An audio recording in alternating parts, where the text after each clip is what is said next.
All right, let's dive into a topic that is seriously changing how we build software: serverless computing. The promise here is huge, a future where developers can launch amazing apps without ever having to manage a server again. So let's break down what that actually means. I want to start with a question, a really simple but kind of profound one. What if, just imagine, you could build and run these powerful, complex applications without ever provisioning, patching, or even thinking about a server? That one question, right there, is the whole heart and soul of the serverless revolution. Now, to really get why this is such a game changer, we have to look back at the old way of doing things. You could almost call it the tyranny of the server. See, for decades, if you wanted to run software, you needed a server. And managing them has always been this constant, necessary headache. And this really gets at the hidden work, doesn't it?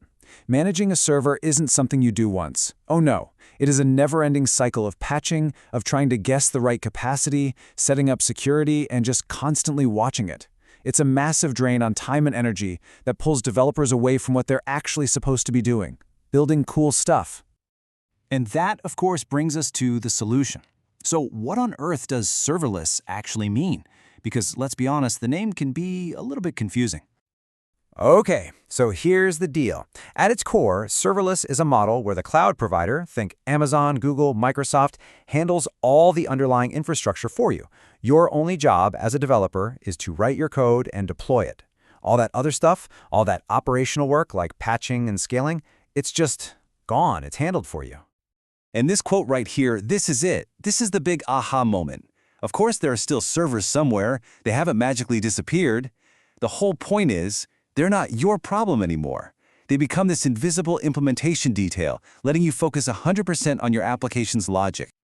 This comparison just makes it so incredibly clear. I mean, look at the list on the left. That's the mental checklist a developer used to have to carry around, all these infrastructure worries. Now, look at the right. In the serverless world, all of that just vanishes. The developer's focus narrows down to the one thing that actually creates value for users: the code itself. This isn't just a small improvement, it's a total shift in how we work. So, you're probably wondering, how does this magic actually work? Well, the core technology that makes all of this possible is something called Functions as a Service, or FaaS. You can think of FaaS as the engine that drives the whole serverless world. Unlike a traditional server, which is like a light bulb that's on 24/7 just waiting for something to happen, FaaS is completely different. You write these small, self-contained pieces of code, these functions, and they just sit there, dormant, until something triggers them. They wake up, do their one specific job, and then they go back to sleep. It's an incredibly efficient, event-driven way to build things. And what can trigger these functions? What can wake them up? Well, pretty much anything you can think of in a modern application. It could be a user visiting a web page, a new photo being uploaded, a change in a database, or even just a simple timer going off. This flexibility is what makes the whole model so incredibly powerful. Okay, but let's be real. No technology is a silver bullet, right? To get the full picture, we've got to understand that serverless has its own set of rules, its own constraints, and a totally different way of thinking about cost. This right here is the most important rule in the serverless playbook. Functions have to be stateless. What that means is a function can't remember anything from the last time it ran. Now, why is that so important? Because that's the secret sauce to infinite automatic scaling. Since any function can run anywhere without needing any history, the cloud provider can instantly spin up thousands of copies of it to handle a sudden flood of traffic. Now, this only run when needed idea leads to something called a cold start. Think of it like this. If a function hasn't been used in a little while, the platform needs a quick second to wake it up. It has to find a machine, load your code, and get everything ready to go. This can add a tiny bit of latency to that very first request, and that's really the main trade-off you make for the incredible benefit of being able to scale from zero. And this brings us to the economics, which are an absolute game changer. With an old-school server, you pay for it 24/7, whether it's busy or just sitting there doing nothing. It's like renting a giant warehouse just in case you get a big delivery. With serverless, you only pay for the milliseconds your code is actually running. If nobody's using your app, you pay zero. This is totally revolutionary for new projects or any app with unpredictable traffic. So, knowing all that, where does serverless really shine?